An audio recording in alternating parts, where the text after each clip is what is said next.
Oke guys, di sini saya ingin menjelaskan tentang tugas dari Pak Fahmi ya mengenai pembuatan database keuangan. Pertama-tama kita harus punya yang namanya SMPP, itu wajib kita download. Setelah kita download, kita jalankan Apache dan MySQL. Lalu setelah kita jalankan, kita masuk ke browser Chrome ataupun lainnya. Setelah masuk, kita cari domain localhost admin, kita buka aja. Nah, setelah masuk seperti ini, lalu kita buat yang namanya database keuangan.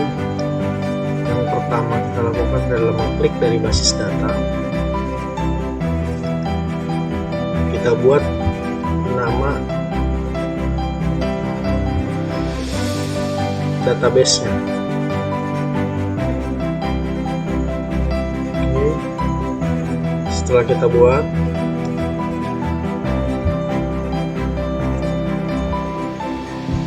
kita atur kolom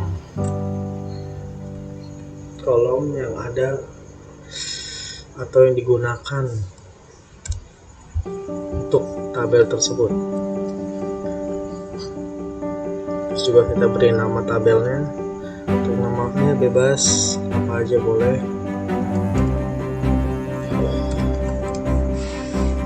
Ini saya kasih nama cek data.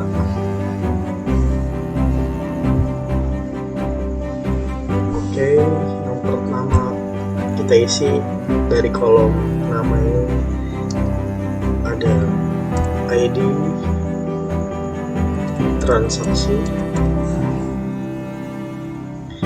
jenisnya di integer, lalu untuk keterangannya atau indeksnya primary key kita centang saja. Untuk yang kedua, tanggal transaksi, untuk tipe datanya kita kasih date. Untuk yang ketiga, nomor transaksi, kita isinya bar chart. Lalu panjang nilai bisa isi 20 saja. Untuk yang selanjutnya kita isi jenis transaksi, lalu kita isi di bagian sininya tipe datanya itu char. Panjang nilainya kita isi 20 juga. Maaf, ini kita rawat jadi oke. Terus selanjutnya barang. Oke, tipe datanya dia integer. Untuk selanjutnya jumlah transaksi, tipe datanya integer. Kemudian user ID. Oke, tipe datanya pun integer. Setelah kita buat seperti ini, lalu klik simpan. Oke. Setelah ini udah jadi, pada perintah atau tugas dari Pak Fahmi, di sini harus dibuat jumlah transaksinya, keterangan itu foreign key dan user ID itu foreign key. Di sini kita buat tampilan hubungan.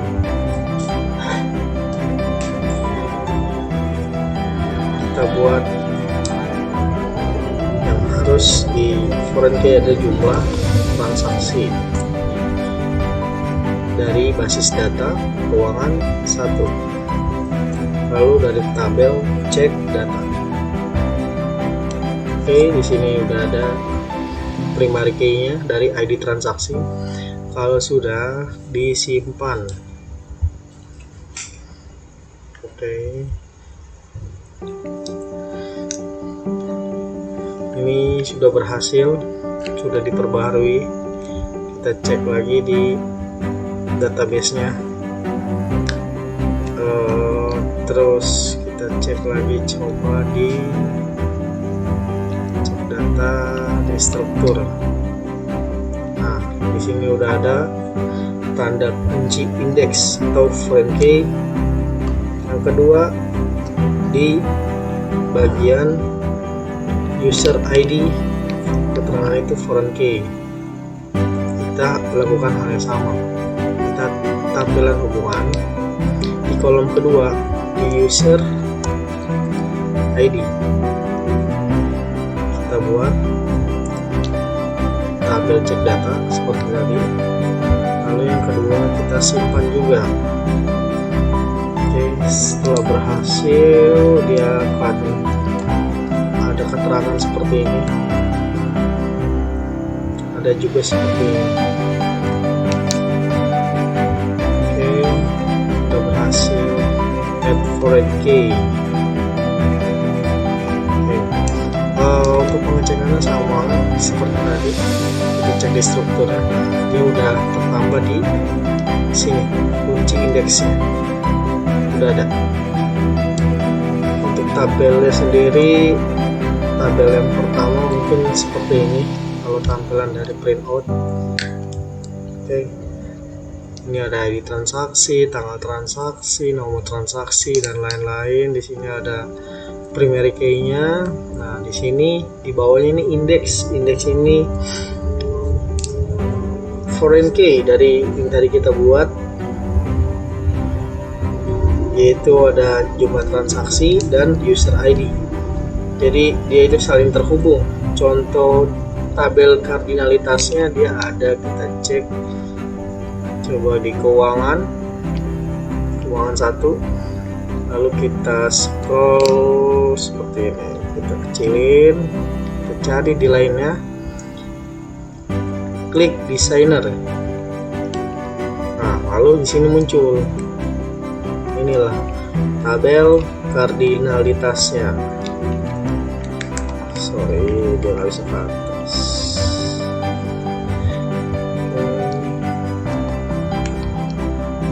Nah, ini dia tabelnya. Nah, di sini terlihat dia saling terhubung di jumlah transaksi, terus user ID dia terhubung dengan ID transaksi, seperti itu. Yang kedua, tabelnya kita buat lagi. Kita di keuangan dulu, kita update jumlah kolomnya, menyesuaikan tugas dari Papa. Yaitu 1, 2, 3, 4, 5 kolom. Lebih baik kita buat di 5 kolom. Kita buat namanya dashboard saja, nama tabel dashboard 1. Kita buat lagi. Oke, untuk yang kedua namanya ada ID barang.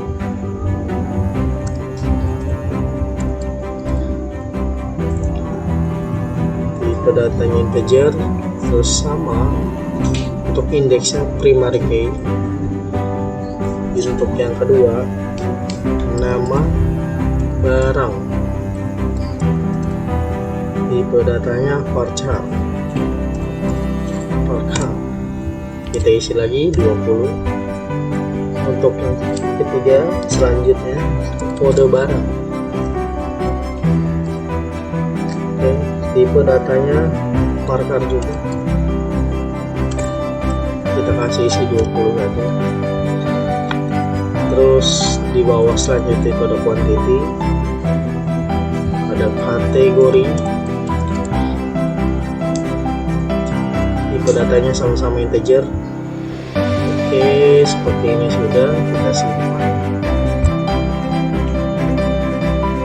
Setelah disimpan, di sininya nggak ada ya, seperti ini foreign key ini nggak ada di sini. Untuk tampilan tabel paling seperti ini, hanya ada primary key-nya saja, tampilannya seperti ini.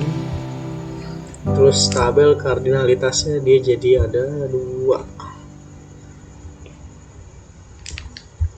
Cancel, kita masuk di keuangan, pilih lainnya, kita cek di desainer. Nah, udah tertambah dashboard. Yang tadi cuma ada 1 cek data, kan ada dashboard 1, sudah ada 2 jadinya tabel kardinalitasnya. Terus untuk yang ketiga, kita ada buat lagi tabel 1 lagi tentang kategori ya. Oke, kita buat sama, kita buat, lihat dulu kolomnya tadi ada berapa, ada 2, kita buat 2 kolom, kita buat saja namanya kategori 1. Oke, kita buat untuk kategorinya sendiri ada ID underscore kategori.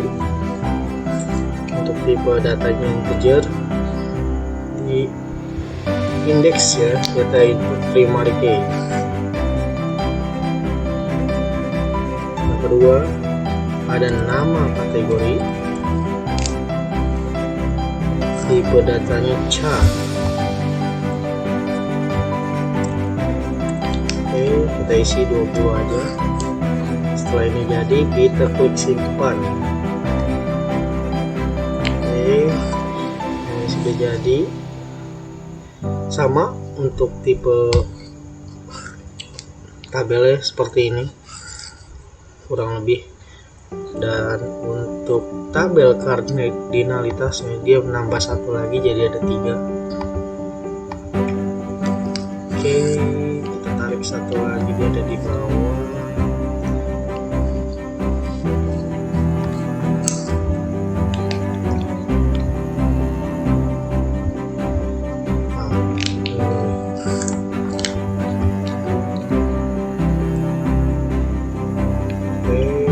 Sudah. Nah, ini dia tabel kardinalitasnya. Oke, jadi ada 3 ya teman-teman.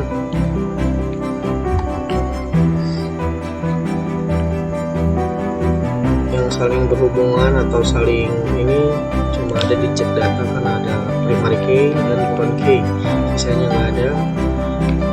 Oke, kurang lebih seperti ini tampilan tabel kardinalitasnya. Masing-masingnya sama kayak tadi. Untuk tabel baik repotnya itu seperti itu. Ya, untuk data-data sendiri seperti ini strukturnya. Kalau dia foreign key, dia ada tanda kunci seperti ini. Kalau dia primary key atau utama, dia ada tanda kunci gold seperti ini, dan ada keterangan extra auto instrument. Ini tabel cek data. Oke, ini yang kedua tabel dashboard. Kita lihat strukturnya, hanya ada primary key. Yang ketiga ada kategori. Kita lihat strukturnya, hanya ada primary key 1.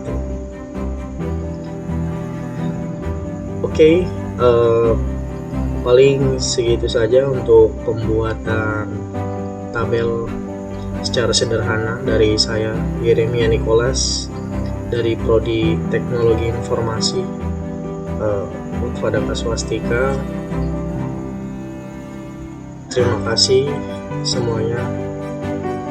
Selamat malam.